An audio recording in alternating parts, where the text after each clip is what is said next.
Exercise 2.3 उसमें question number 1 हमने previous video में पूरा सॉल्व कर दिया था, राइट। इसमें क्वेश्चन नंबर 2 दिया है, find remainder when x³ minus ax² plus 6x minus a is divided by x minus a।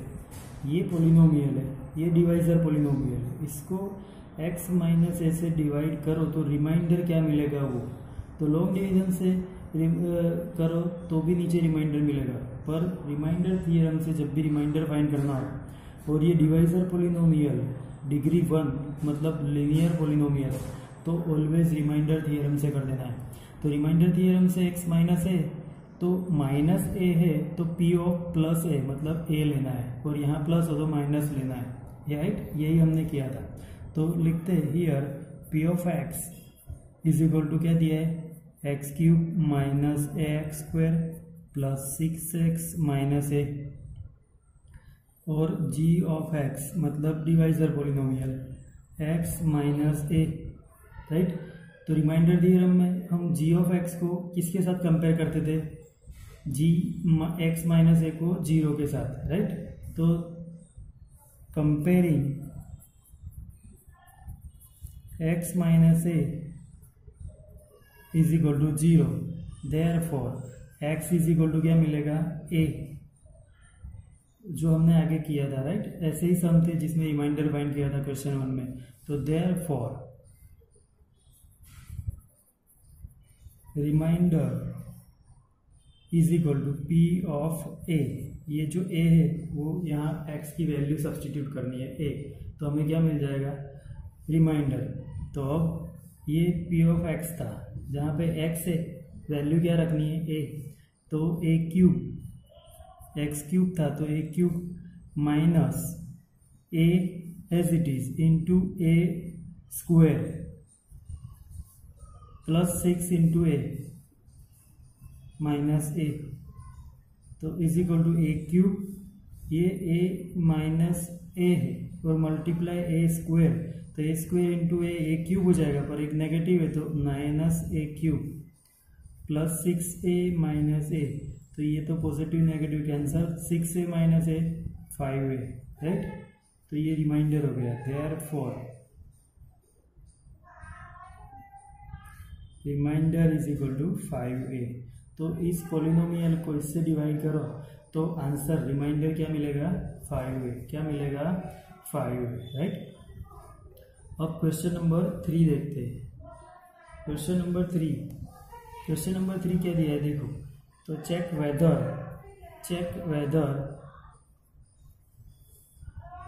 7 plus 3x is a factor of 3x³ plus 7x। ये जो दिया है 7 प्लस 3x, ये जो पोलिनोमियल दिया है 3x³ प्लस 7x उसका factor है या नहीं वो चेक करना है। तो जब ये डिवाइजर पोलिनोमियल है, क्या है डिवाइजर पोलिनोमियल है, तो ये इसका फैक्टर कब बनता है, जब इससे इसको डिवाइड करो और रिमाइंडर क्या मिले 0, रिमाइंडर 0 मिले तभी वो फैक्टर होता है। तो हमें क्या फाइंड करना पड़ेगा रिमाइंडर, जो रिमाइंडर थ्योरम से अभी हम फाइंड करते थे वैसे ही करते थे। तो पहले तो here p of x is equal to 3x³ plus 7x, ये हो गया, and g of x divisor polynomial is equal to 7 plus 3x, right. अब ये 7 प्लस 3x है, इसको 0 के साथ कंपेयर करो तो ऐसे भी लिख सकते हो, taking 7 plus 3x is equal to 0।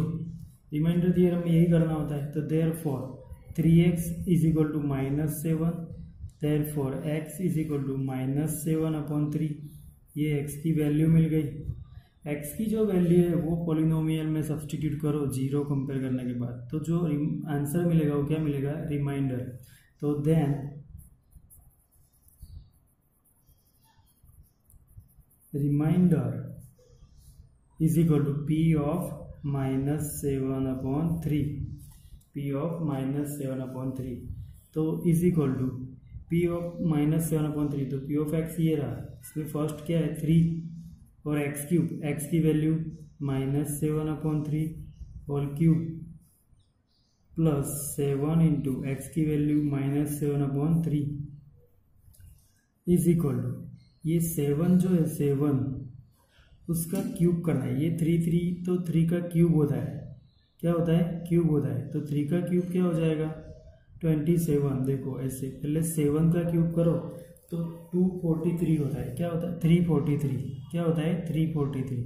तो ये ऑड है तो ये नेगेटिव ही रहेगा, -343 अपॉन 27 इसका क्यूब और ये 3 एज इट इज, प्लस ये दोनों का मल्टीप्लाई करना है। तो 7 7 सा 49 पर ये नेगेटिव है तो साइन क्या हो जाएगी -49/3, right.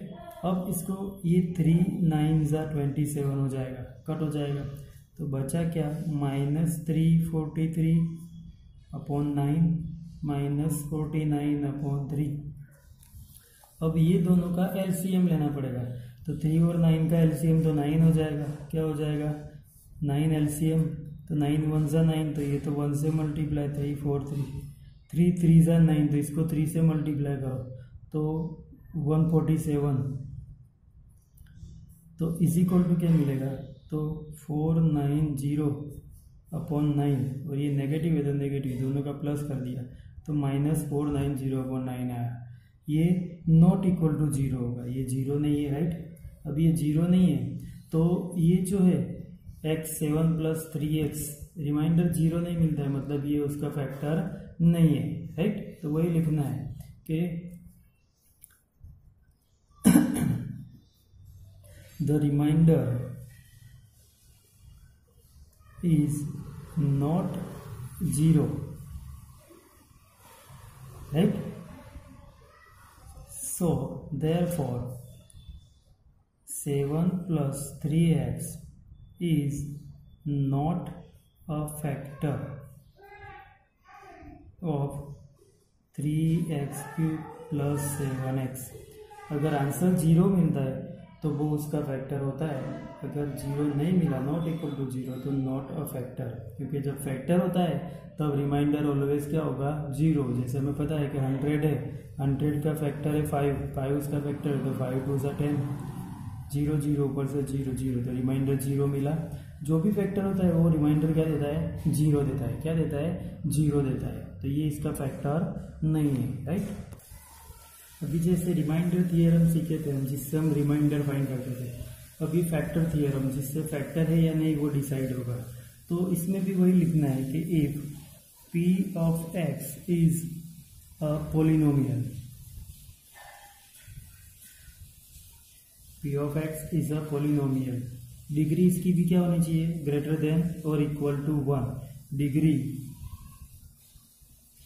Greater than or equal to 1 and a is a real number, a is a real number। ये सिंपल जो पहले बेस है वो उसका कि px पोलिनोमियल दिया है जिसकी डिग्री 1 या ग्रेटर देन 1 होगी एंड a रियल नंबर है, तब क्या होगा, तो तब क्या कंडीशन होती है वो फैक्टर थियरम कि x - a is a factor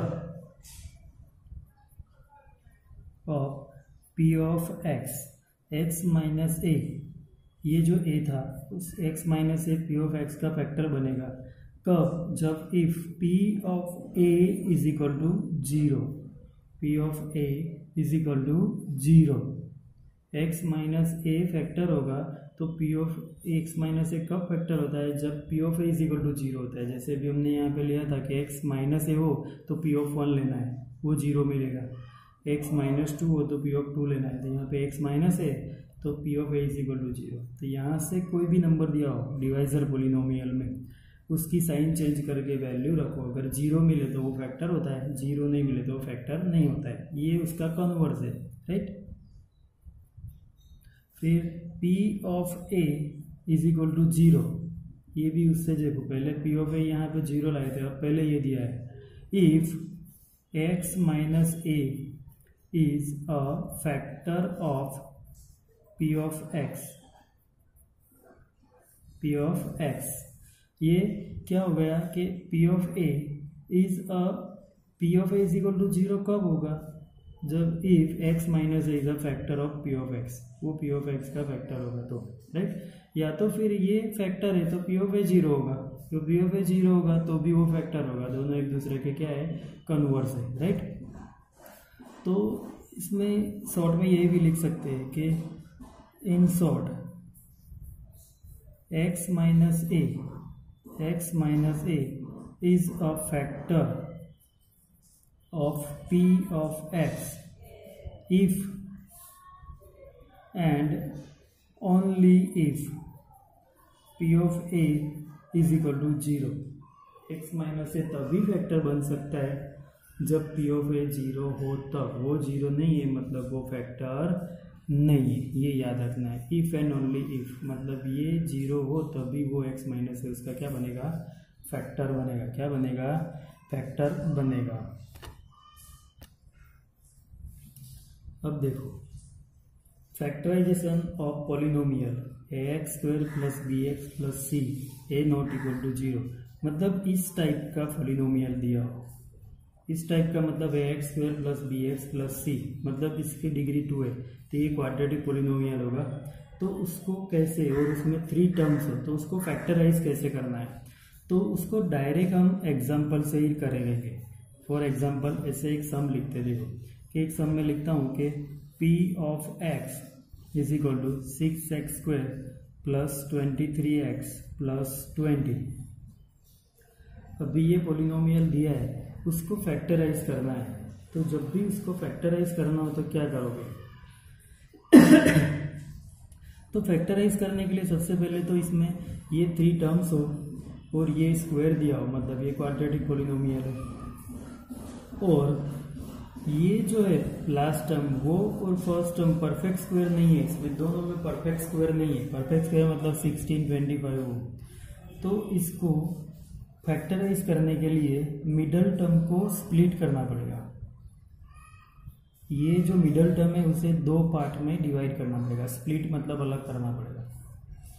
पर वो अलग कैसे करना है, तो वो मोस्ट इंपॉर्टेंट है, उसकी मेथड याद रखनी है कि ये मिडल टर्म को स्प्लिट करने के लिए सबसे पहले ये जो लास्ट टर्म है 20 multiply coefficient of first term x square वाला जो है उसकी कोएफिशिएंट उसको मल्टीप्लाई कर देना है। तो 20 मल्टीप्लाई 6 क्या हुआ, 120, क्या हुआ 120।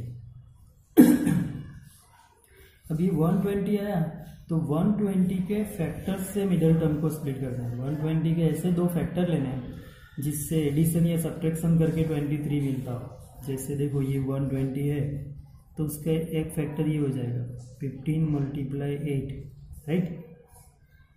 तो 15 8 जा क्या होता है 120, तो 15 प्लस 8 क्या होगा 23 होता है।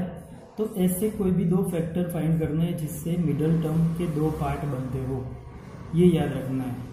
अभी यहाँ पे मैं ऐसे कर दूँ कि 10 12 10 120, तो 12 प्लस 10 तो 22 होता है, 23 नहीं मिलता है, राइट। तो वो भी नहीं चलेगा।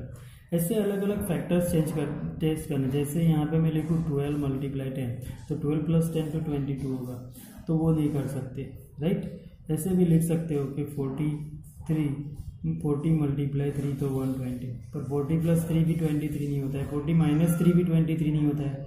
तो यही एक ऐसा फैक्टर्स थे जिससे हम मिडल टर्म को स्प्लिट कर सकते हैं। तो 15 8 जा तो 15 और x 2 पार्ट में 23 को डिवाइड करना है। जैसे ऐसे देखो 6x square as it is रहेगा, और इसके 2 पार्ट्स मिडल टर्म में 15x plus 8x, 15 plus 8 23x होगा प्लस 20। अब ये 4 टर्म्स हो गई। 4 टर्म्स होने के बाद 2 टर्म्स एंड 2 टर्म्स, इसमें से कॉमन निकालो और इसमें से कॉमन निकालो। तो यहाँ से 3 कॉमन निकलेगा। पहले 3 से 6 भी डिविजिबल है और 15 भी, 3 2 जा और 3 5 जा, 3 कॉमन। फिर यहाँ पे x स्क्वायर और x है तो x और x कॉमन निकलेगा, 3x कॉमन। अब यहाँ से 3x कॉमन निकाल लिया तो बचा क्या, तो 2 3 2 जा और x स्क्वायर को x एक एक्स कॉमन ले लिया था, एक एक्स बचेगा 2x प्लस यहाँ से 3 5 ज़ा 15, एक्स तो कॉमन हो गया राइट, ये याद रखना है। प्लस अब ये दोनों में कॉमन क्या निकलेगा, तो ये दोनों में ये 4 2 ज़ा 8 होता है, 4 5 ज़ा, तो प्लस 4 कॉमन, 4 2 ज़ा 8 और एक्स एज इट इज़, फिर 4 5 ज़ा 20, तो ये कॉमन निकल गया। ये दोनों ब्रैकेट सेम आने चाहिए राइट। अब ये पूरी टर्म हो गई देखो, जिसमें प्लस यहाँ है, मतलब ये फर्स्ट टर्म और ये सेकंड टर्म, ये दो टर्म में 2x प्लस 5 कॉमन है दोनों में, इसमें और इसमें, तो वो कॉमन ले लिया, तो बचा क्या यहाँ से 3x और ये प्लस 4, तो ये दोनों उसके फैक्टर्स हो गए। क्या हो गए फैक्टर्स इसके, 6x² प्लस 23x प्लस 20 के ये फैक्टर हो गए। ये याद रखना है मेथड। ये जो प्रोसेस होती है ना, this process is known as splitting the middle term। से क्या बोलते हैं, स्प्लिटिंग द मिडल टर्म। तो ये 3 टर्म्स दिए हुए से फर्स्ट वाला और लास्ट वाला परफेक्ट स्क्वायर नहीं हो, परफेक्ट स्क्वायर होता है तो दूसरी मेथड होती है, तब ये मिडल टर्म स्प्लिट करनी है ऐसे, और ये मेथड याद रखनी है, किसके ऐसे फैक्टर्स लेने हैं। ओके।